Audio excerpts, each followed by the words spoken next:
आएगा। Welcome the Pakistani father Ahsan reaction. तो कैसे हैं आप सब? मेरा नाम आजाद है। मैं नानद है। यार भाई अगर चैनल को सब्सक्राइब नहीं किया तो लाजमी सब्सक्राइब कर लें ताकि आपको आने वाली वीडियोस के नोटिफिकेशन टाइम से मिलते रहें। तो भाई साहब रातों रात स्विट्जरलैंड ने भारत में कर दिया $100 बिलियन का निवेश। पाकिस्तान की फटकर हो गई 4। $100 बिलियन हो, क्या बोल रहे हो यार? अंदाजा लगाओ ना क्या बना हुआ है भाई साहब। $100 बिलियन का निवेश, इतनी बड़ी अमाउंट को। अबे क्या मजाक चल रहा है भाई साहब।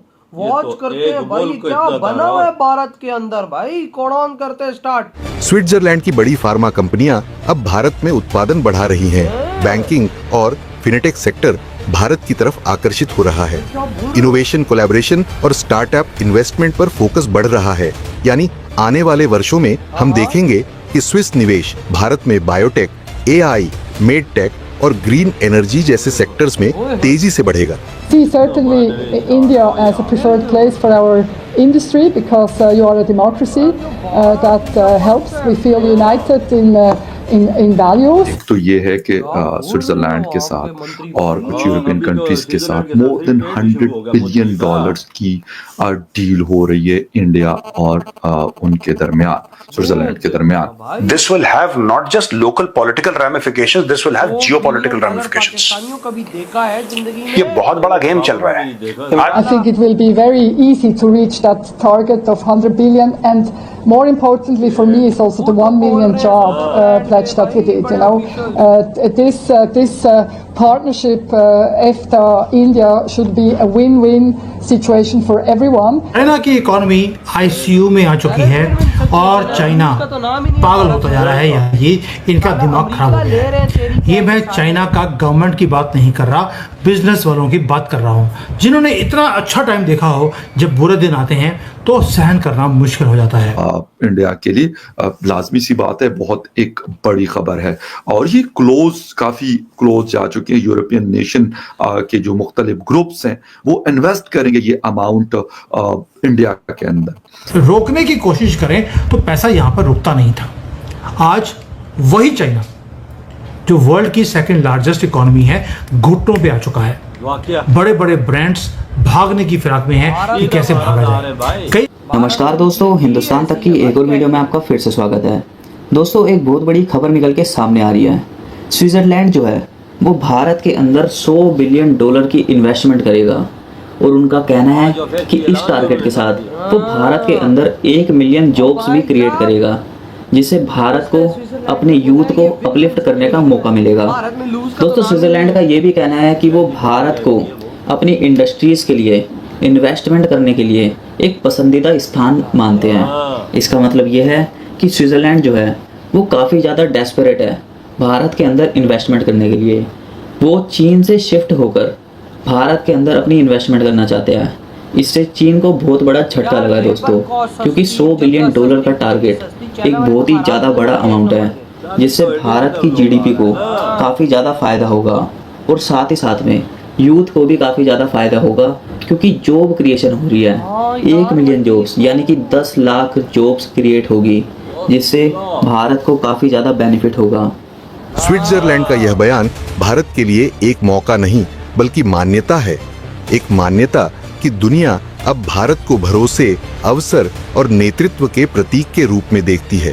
मोर देन $100 बिलियन की जो इन्वेस्टमेंट डील हुई है स्विट्जरलैंड और नॉर्वे को मिलाकर ये चीज हुई है इंडिया के लिए। लाजमी सी बात है, बहुत एक बड़ी खबर है और ये काफी क्लोज जा चुके हैं। यूरोपियन नेशन के जो मुख्तलिफ ग्रुप्स हैं वो इन्वेस्ट करेंगे ये अमाउंट इंडिया के अंदर। इससे आप हम अंदाजा लगा सकते हैं कि यूरोपियन मोस्टली कंट्रीज, नॉर्वे हो, स्विट्जरलैंड हो, बड़ी स्ट्रॉन्ग मतलब है तो कंट्रीज छोटी, लेकिन टेक्नोलॉजिकल वाइज अगर देखा जाए तो उसमें बहुत आगे है। इसके साथ साथ फ्री ट्रेड एसोसिएशन EFTA उसके हवाले से भी उनकी बातें चल रही हैं। दीवार के साथ जुड़ा हुआ मुल्क हिंदुस्तान $100 बिलियन से कहा जा रहा है कि $115 बिलियन ये इन्वेस्टमेंट्स यूरोपियन कंपनीज आकर इंडिया में करेंगी। मेरे ख्याल में इससे बड़ी बात क्या हो सकती है। यानी अब उनका जो स्टेप है वो ऐसा नहीं होता कि जी 5 अरब डॉलर की इन्वेस्टमेंट आ रही है, 10 अरब डॉलर की इन्वेस्टमेंट आ रही है, वो अब $50 बिलियन, $100 बिलियन, $80 बिलियन इस तरह की इन्वेस्टमेंट आ रही है। और एक बात मैं आपको बता दूं, नरेंद्र मोदी साहब का 2-3 दिन पहले एक क्लिप मैं देख रहा था, पार्लियामेंट में स्पीच कर रहे थे। वो कह रहे थे कि पहले दौर में और सेकंड टेन्योर में हमने क्या किया और थर्ड में हम क्या करें, और यकीन करें कि ये थर्ड की जो तैयारी है, और वो थर्ड टर्म सिर्फ नहीं है, थर्ड लार्जेस्ट इकोनॉमी भी इसमें शामिल है, उसके लिए ये सारी तैयारियां चल रही है। और इस लेवल पे वो लोग पहुंचे हुए हैं कि इकट्ठी 100 बिलियन और 150 बिलियन और 110 बिलियन, 15 बिलियन की इन्वेस्टमेंट्स आ रही है। ये एक तो हमें समझने की जरूरत है कि ये एक ट्रस्ट है जो उनके ऊपर दुनिया करे, और ये सिर्फ यूरोप नहीं करा, मिडिल ईस्ट। अभी शेखज़ैद साहब आए थे, $86 बिलियन की इन्वेस्टमेंट का उन्होंने कहा था। सऊदी अरेबिया ने $110 बिलियन की इन्वेस्टमेंट का कुछ एग्रीमेंट्स उन्होंने साइन किए हुए हैं, और दुनिया की सबसे बड़ी oil refinery, if I am not wrong, तो अहमदाबाद में बन रही है अरामको के साथ मिलकर। लोकल कोई ग्रुप है शायद अडानी या अंबानी ग्रुप के साथ। अब ये वाली चीजें जब हम देखते हैं और हम अपना हिसाब किताब देखते हैं, तो अनफॉर्चुनेटली ना तो हमारे यहाँ डेमोक्रेसी स्ट्रेंथ हुई, ना कोई पॉलिटिकल स्टेबिलिटी में स्ट्रेंथ आया, ना इकोनॉमी में, ना सिक्योरिटी सिचुएशन में, ना किसी और चीज में, ना हमारी फॉरेन पॉलिसी के अंदर वो स्ट्रेंथ, वो पावर आई कि जिसके साथ दुनिया चलती है और दुनिया कहती है वाह यार क्या बात है, ये जो बात कर रही है बड़ी सॉलिड है और ये बड़ी वैलिड है। हमारे यहाँ वो कुछ भी इस किस्म का नहीं हुआ। आज भी हम IMF से लोन के चक्कर में लगे रहते हैं। इधर हुई है वीडियो खत्म। साला गधे बेचने वाले भी कभी शेर के साथ बैठे, मेरे भाई गधे बेचने वाले कभी बादशाह के साथ बैठे। क्या मजाक करते हो यार। और तू वो कहता है बंदा कि छोटे छोटे देश है ना, और भाई इस बड़े देश ने क्या उखाड़ लिया, न्यूक्लियर देश है ना। साला आज मांगे तांगे के $15 बिलियन भी पूरे हमारे अकाउंटों में नहीं है। बजट पेश हुआ है, वो भी साला अब हर देश के दरवाजा खटका के उसका भीख मांगेंगे और उस भीख से हम अपना अगला साल चलाएंगे। ये सिर्फ कागजी कार्रवाई होने लगी है। क्या फायदा भाई साहब इस बड़े न्यूक्लियर देश का। हमसे तो अच्छे वो छोटे छोटे देश है ना, जिनके पास 50-50, 100 बिलियन डॉलर है भारत में फेंकने को।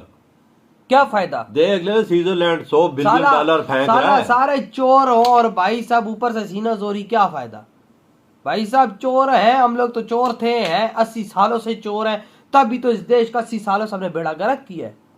मानो ओरिजिनल बात को, चोर है हम लोग, सबसे बढ़िया फ्रॉडिया हैं हम लोग, तभी तो बेड़ा गर्क है। उधर देखो हम भाई साहब इधर भाई घोड़े खोते बेच के सोए होते हैं, मोदी जी उधर $100 बिलियन की डील कर रहे हो भाई। 100 से भी ऊपर की डीलें हो रही मेरे दिन भाई। रात एक के बाद स्विट्जरलैंड के साथ डील हो गई, हर किस्म की इंडस्ट्री आ रही है, एग्रीमेंट साइन हुए। स्विट्जरलैंड का वो बड़ी हेड कहती है कि भारत एक फेवरेट प्लेस है इंडस्ट्री, परफेक्ट जगह है। कहती है भाई साहब लॉस मॉस कहानी नहीं है, विन टू विन सिचुएशन है। इतनी बड़ी बात, वो पागल के बच्चे $100 बिलियन फेंक रहे हैं भारत में। क्यों फेंक रहे हैं? उनको पागल कुत्ते ने काटा है। पता है कि हमारा सरमाया तो महफूज रहेगा, हमारा पैसा नहीं जाएगा। इधर पाकिस्तान की तरफ आए ना, कौन आता है? कोई आए ना इधर कौन आता है? इधर एक चीज हो तो तब ना भाई साहब, इधर कौन आता है? कोई भी नहीं आता भैया। इधर आया कौन है भाई आज तक? वो तो $3-4 अरब की सरमायाकारी, उधर $100 बिलियन की, उससे ऊपर है 150 बिलियन सरमायाकारियां देखो कितनी हो रही हैं सरमायाकारियां। तो भाई आपके क्या थॉट है इस बारे में? इधर ही वीडियो खत्म करते तो भाई।